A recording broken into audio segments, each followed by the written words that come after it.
Hey everybody, Tim from BottleKitReviews.com here, showing off my cool new tool, my Xuron 2175ET Professional Sprue Cutters. Just here, sitting here cutting some pieces out of this fantastic Gundam 00 Overflag kit. High grade little guy. It's fun. Anyway, cutting pieces out, and I figured I might as well share with you guys these wonderful new tools. Now, I had originally come from my Xuron 410s, which when I got them, it was like I did some review reading and everybody was like, these are fantastic. And I walked into the hobby shop and there they were on the shelf for a very reasonable price. I think it was like $10. And they had a very fine point and everything looked really good. And I was like, I'm gonna cut pieces out, and they were great. But they're getting a little up there, and I wanted something that had an even finer point on them. So it kind of came down to me between the Tamiya extra sharp sprue cutters, which excellent reviews. Everyone seems to love them. And then these new kids on the block, these Xuron 2175ETs, which were designed by a professional modeler for professional modelers, as the marketing says. And they met all the proper criteria. They had the very, very fine point tips, which are fantastic. They're very comfortable. They're larger than these guys, although these are good, but it gets a little fumbly, like a little smaller.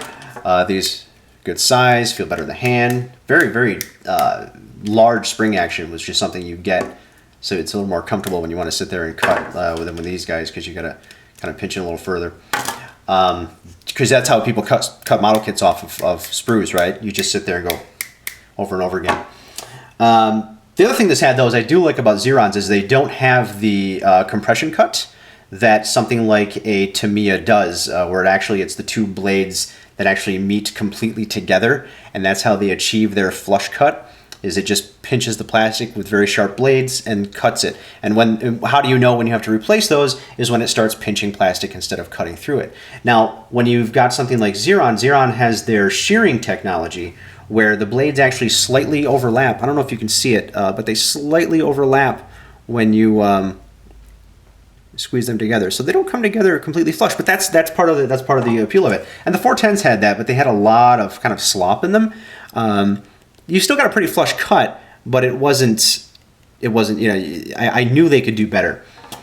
So after reading a bunch of reviews, and really what it came down to is the Tamiyas are ridiculously expensive. I know people swear by them, but they're like $30 some odd here in the United States, maybe cheaper in Japan. And I'm not against paying money for quality tools.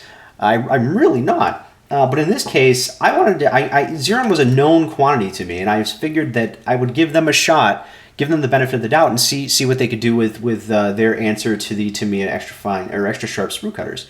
And I'm very happy I did. I paid $17 for these guys, and they're easily the best sprue cutters I've ever used in my life. And I mean, it's hard to do like a video shootout, right? It's like, ooh, look how smooth and sharp this cuts. But no, I'm really serious. Like these, you can get right up to the edge, and just clip the piece and boom. I mean, it's so silly to sit here. I'm like, I'm not getting paid for this. No one sent me these for free. I went to the store and bought these with my own money.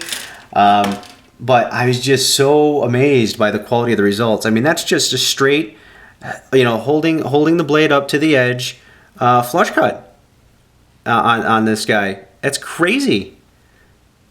So anyway, just wanted to share Xuron 2175ETs. Definitely the best sprue cutters I've ever used in my life. And because I wasn't sure if I was going to talk about them, I had these like little crappy third-party ones that you could get from any hobby shop on earth, and they're terrible. And so I don't buy these. Buy these instead, or at the very least the 410s. But I definitely recommend these guys. So that's it. More build diaries to come for sure. Thanks for watching, and if you dig this, subscribe and all that other fun stuff. I don't want to beg for viewers. So, okay, thanks. Bye.